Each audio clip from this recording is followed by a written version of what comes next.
So this week we had Women's Equality Day.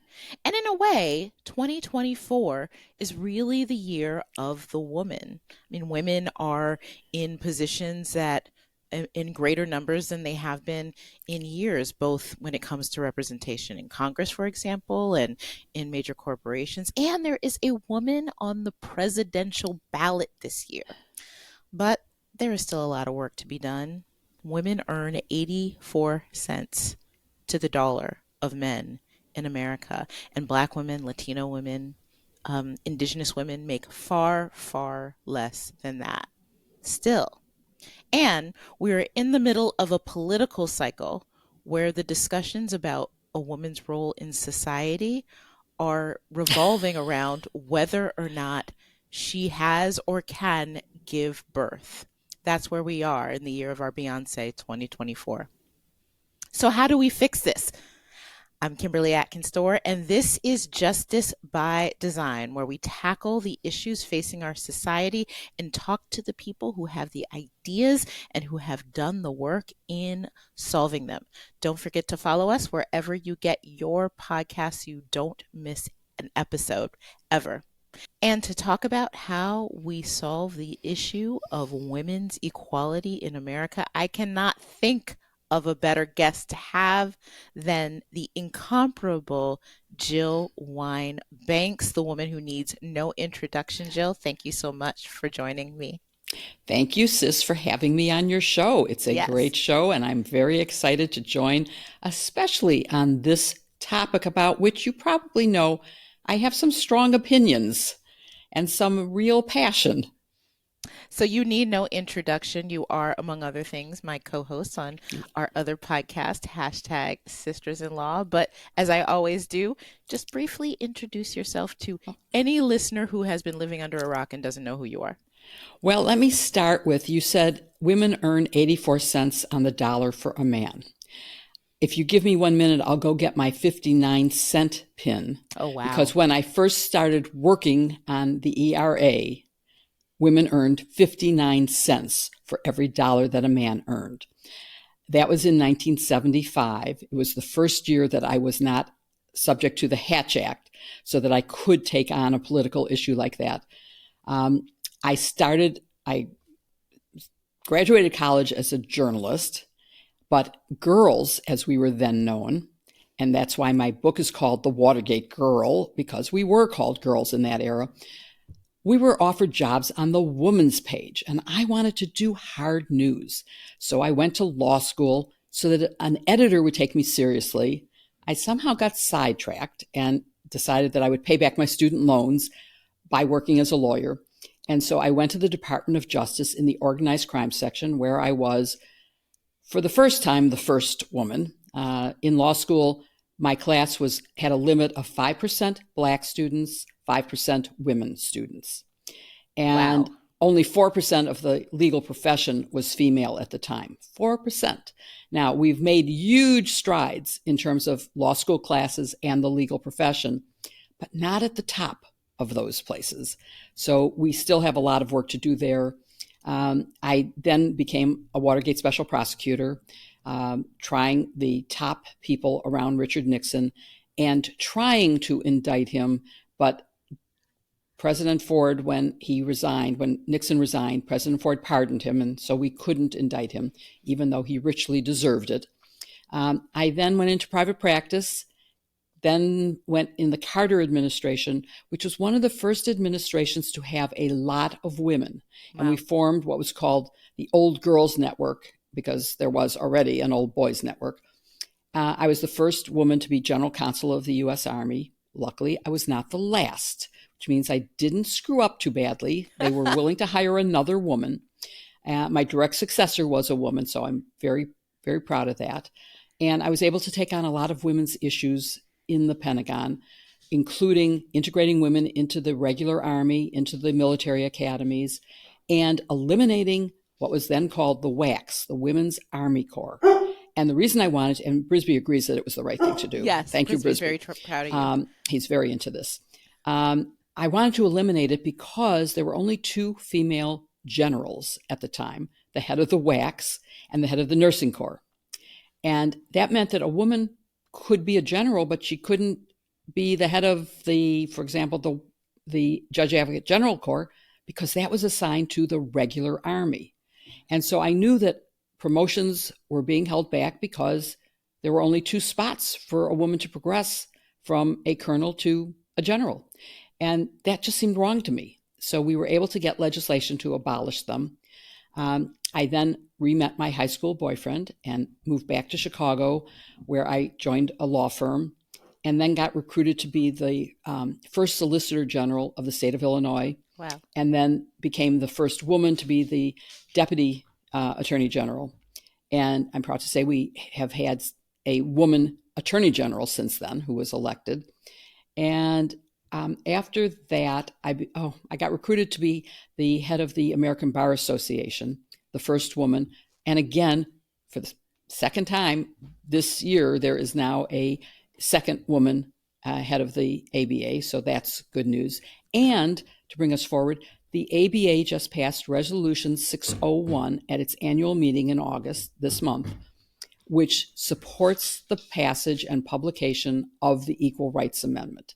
Wow. So I've been working on that since 1976, where I worked with Ann Richards about doing this. And that was quite an introduction to politics. I mean, I came out of the government totally hatch-acked.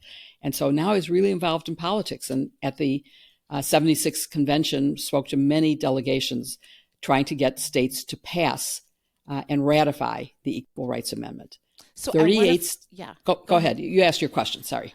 No, I want to focus on the ERA in this episode and not only talk to you about why you think it has not passed, it's not been enacted yet, and whether, importantly, it would lead to the solutions to some of the problems that I identified at the top. A lot of the areas in which women have been unable to reach equity with men despite passage of other laws that protect against gender inequality, but despite the fact that the Constitution is supposed to have an Right. equal protection clause that naturally guarantees equal rights between the genders. But I want to talk, given your history, right, of using the words of Kamala Harris, when there's a door, you kick the effing door down. You've kicked a lot of effing doors down, Jill, in your life. What is it about the ERA that will serve as a tool to kicking down these remaining doors that exist for equal pay? There are more women at top C-suite jobs, but certainly nowhere near enough, and definitely, particularly not women of color. We are still seeing Kamala Harris being treated in very weird ways, to say the least, as a nominee. What is it about the ERA that you think will help right the playing field here? And first of all, explain what the ERA would do. Oh, okay. Let's start with that. And let me say, I think the ERA is a step. Yeah. It is not the final solution. Yep. It is in some ways symbolic and could help. You can pass all the laws you want. I'm old enough that there was no EEOC when I first started practicing law. There was no women's movement. There was no Ms. Magazine. Help wanted ads were in a newspaper listed as help wanted male, help wanted female. I was asked questions in interviews that were, what kind of birth control do you use? How many children do you plan to have? I mean, those were legal questions. And if you didn't answer them, you didn't get a job. Those were questions I was asked. So, we've advanced from that, but not nearly enough. We're still pretty backward. And I talk to a lot of law students and college students. I spoke at my college, the journalism school, for graduation, and there's still discrimination, there's still misogyny, and no law is going to get rid of that. But it will make it go quiet in a way that makes it harder to fight, because if you know that someone is saying to your face, how many children are you going to have, because I can't hire you if you're going to have too many, you can fight it. If you don't have the openness about it, it's harder to fight because you don't know what's happening. And I'm just saying to everyone listening, particularly those of you who are under the age of 30, it is still existent. And you must be aware and fight it. You must take your seat at the table after you kick down the door. Don't sit in the back row. Sit at the table. That's for sure. The Equal Rights Amendment is a very simple thing. It basically says that equal rights shall not be denied because of sex. And it's important because, the Constitution says all men are created equal. It doesn't say all people. It doesn't say all men and women. It says all men. And women did not have the right to vote until the 19th Amendment. So there were 18 before women got the right to vote. And that was a long, hard-fought suffragette battle. I could wear my pin for suffragettes. But I'm going to stick with ERA today. So that's all it says. It's like basically, I haven't counted the words, but it's like one sentence. Yeah. And then a second that allows Congress to implement laws. I believe. Yeah, go ahead. I want to answer your questions. I'm sorry. Yes. No, you believe. What do you believe? Okay. Tell us. Well, there's this issue about why isn't it the official part of the Constitution? And the reason is, going back to when I first started working on it, there was a woman named Phyllis Schlafly. Yes. Who was one of the most effective communicators based on totally false stuff. Her big arguments were women will be drafted, we'll have to share bathrooms. Those were two of her biggest arguments. In the meantime, women couldn't get a credit card without their husband. You could not go in. You could be working, didn't matter. You had to have a man sign for you. There were so many horrible restrictions. Women were considered chattel.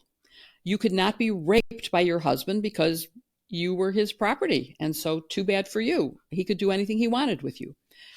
To me, those were more important than if I had to share a bathroom. And nowadays we have unisex bathrooms and nothing terrible has happened.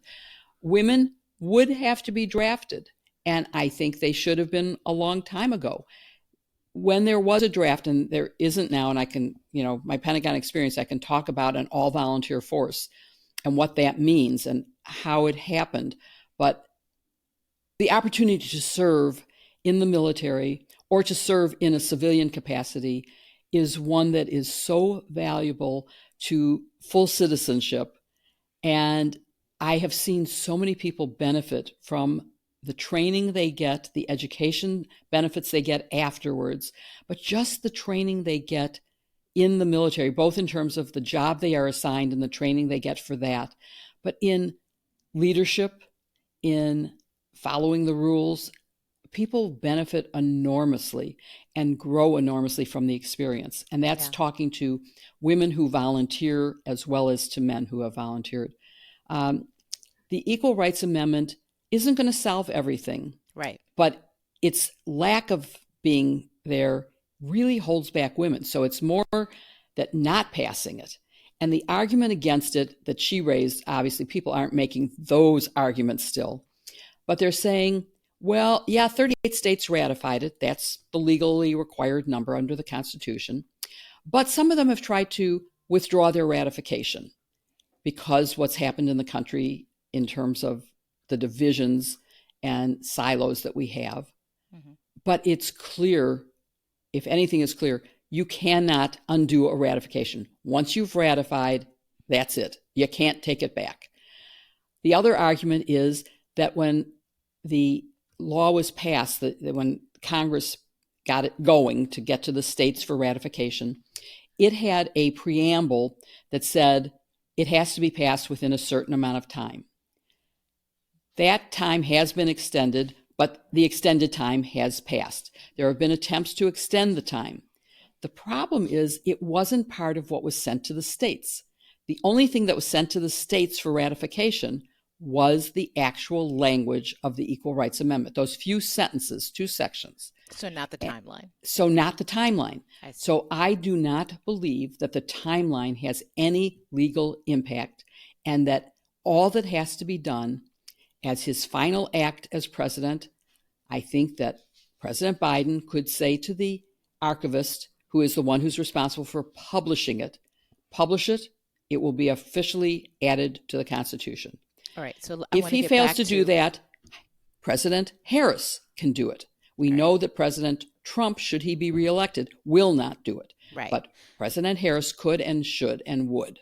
And I know that you're saying this is just a piece, this is not a panacea for creating equal status for women in the United States. But I want to focus a little more. You talked about Phyllis Schlafly trying to create Yes. this idea that it would take something away from women. It Right. would make women no longer women in the way that we know them in our society. And that feels really similar, Jill, to the discourse that we are having right now with people like JD Vance, who are trying to center the value of a woman, not just in caregiving, not just in the supportive role that they have in family as well as doing other things, but really limiting it to Yes. reproduction, to have giving birth to somebody who can also give birth, and regardless of where you are, whether you're childbearing years or beyond, that is where your value is centered. Right. Which for someone like me, even though I'm an auntie, I've been an aunt since I was 18 months old. I am a stepmother. I have been I am a mentor. I have been an integral part in countless young people's lives. To me, to under JD Vance's definition, I am worthless. I have no I Right. have no role in our society. And there's also this idea of women.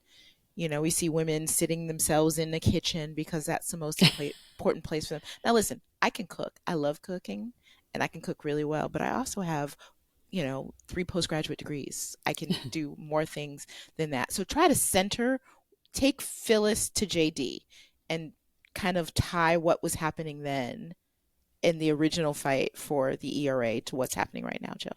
Well, Phyllis Schlafly would have agreed with everything that J.D. Vance is saying.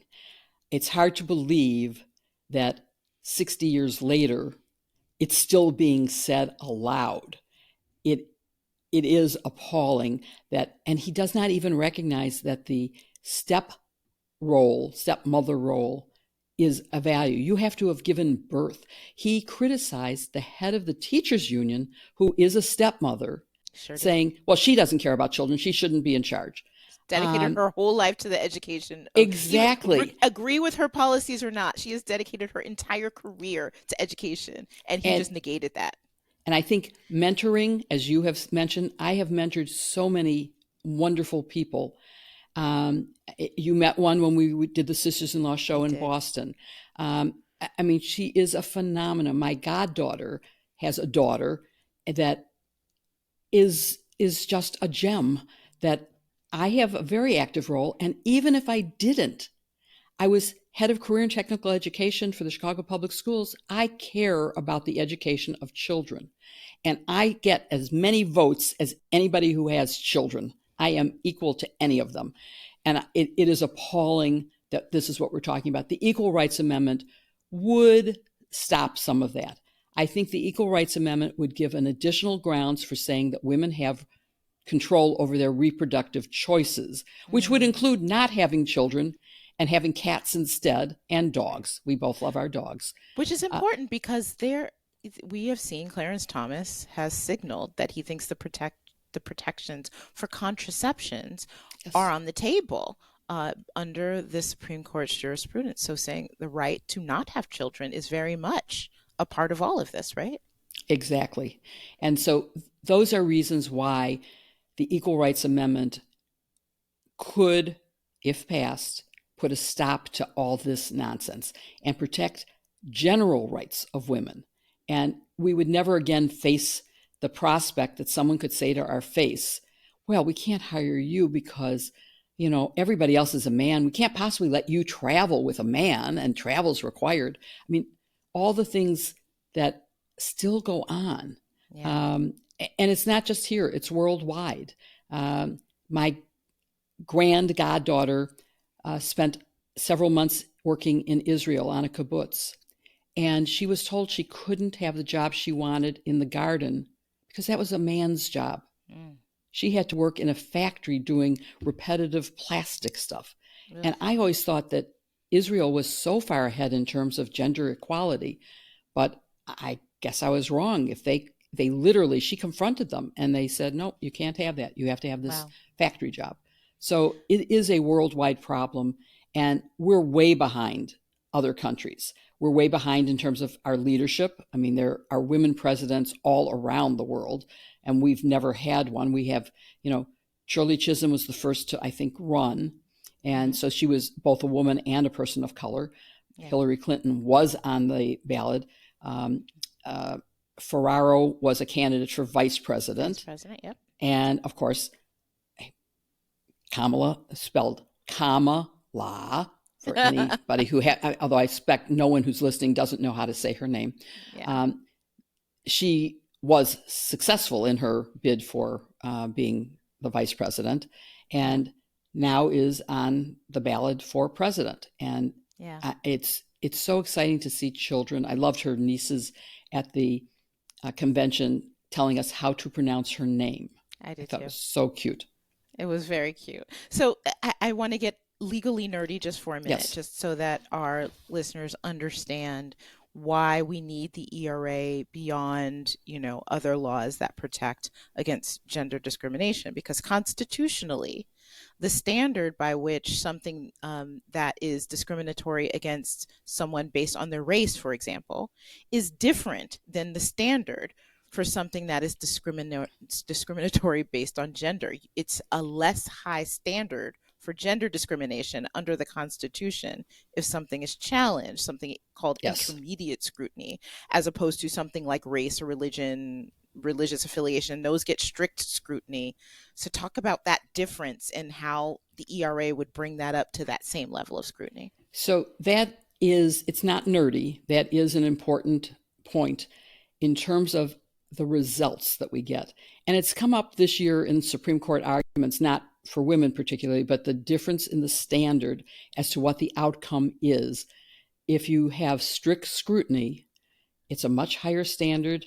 You can look at voting rights and other rights that have higher standards, and that makes a big difference. So this would impose a need to have a really hardcore, legitimate reason to restrict a right that you can't overcome by just saying, well, it would be nice and it's okay. It has to be something that there is no other alternative to serve the same end. And it gets that high standard. It's like the difference between a grand jury indicts on a level of evidence, but the jury has a higher standard of proof. Right. And the grand jury shouldn't indict unless they think that standard would be met at trial. But it is a different standard beyond a reasonable compelling doubt. government interest is what they call it. Yes. Compelling government Yes. interest. Exactly. Yeah.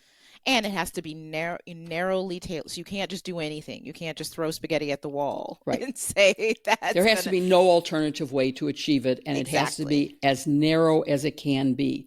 You have to look at, well, what else would be impacted by this? How would it apply elsewhere? Is there any other way to do this without Yes. trampling on the rights of Yes. gender equality? Yeah. So, Jill, in the meantime, while we're pushing for our leaders to recognize that the ERA has been ratified and it's just a matter of crossing the T's and dotting the I's, what's the one thing that you think people can do to help push the fact that voters clearly, we've seen it since Dobbs, are aware about the gender inequality in our country and want to do something about it? What's the one thing they can do? Boy, that is such a hard question. The one thing, I don't have an answer to that, Kim. Yeah. I think voting is a good place to start. Well, I know people see yeah, that that's as not going to fix it. That's not an unsatisfactory answer, but you know what? You can't fix it without it.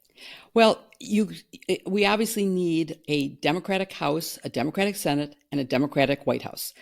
But I see the problem really as a deeper social problem that no law is going to change. And Speak more about that. I mean, this goes back to my time in the organized crime section. You have hardcore organized crime members, and you can pass all the laws you want. They're going to ignore them. They're going to keep on doing it. When the EEOC first came into existence, when we first started focusing on all these issues, men didn't get it, and they kept on doing the things that they did. We went through a period of male chauvinism where they wouldn't say things because they were being too polite, but they still felt it in their hearts. I think it's only by exposure, and this happened again when we eliminated and integrated West Point, for example. There was a test done where they would put some classes would have women and some wouldn't. And the theory was that the ones who had women would see that they were performing equally and doing just as well. And so they would accept the women better than the ones who didn't interact with the women. And it turned out that the pressure on those who had women to hate them from those who weren't with the women made them even worse opponents of women in the military. It has been overcome, obviously. That was in 1975, 76 that we were doing this, 76, 77. So it's really, I think exposure does eventually help. When you see women performing, when you see that they're doing the same job. When I got out of law school, I was at the time married to a lawyer. Bad move, but he would get mail from Columbia saying his name, comma, Esquire. I would get it as Mrs. his name. Yeah. And I said, if you ever expect a penny from me, I earned the same degree. And so it is sometimes you have to confront the problem. Sometimes you have to laugh about it. You can't make a federal case out of everything, but we can't ignore what's happening. We do have to confront it. And voting for the right people certainly is a good start. Passing the ERA, or not passing it, is passed in my view, but getting it to be part of the Constitution. Oh, Brisby's here kissing me. So he clearly agrees. I think, those are the first two things I would do, is to make sure that we start thinking about this and dealing with it. Women have to confront the problems they're faced with and deal with it in the appropriate way, but they need legal support for it. And I think that as more and more men have children, women children, little girls, who grow up to be lawyers, doctors, veterinarians, whatever they want to be, including homemakers. There's nothing wrong with wanting to grow up to be a premenopausal woman who's bearing children. Yes. I seriously mean that. That is a valid choice. It's Absolutely. not going to be barred by the Equal Rights Amendment. It will give the rights to everybody to do what they want to do. Right. I was raised to believe I could be anything I wanted to be, and that's what I want for everybody else. Well, trailblazer, my fellow sister-in-law, the Watergate girl, and also my fellow childless dog lady, Jill Wine-Banks. Thank you so much for joining me for this very, very important conversation. Thank you for doing this conversation and this whole podcast so that we can all learn to find the solutions. And I'm going to think more about your last question and give you some more answers once I think about it.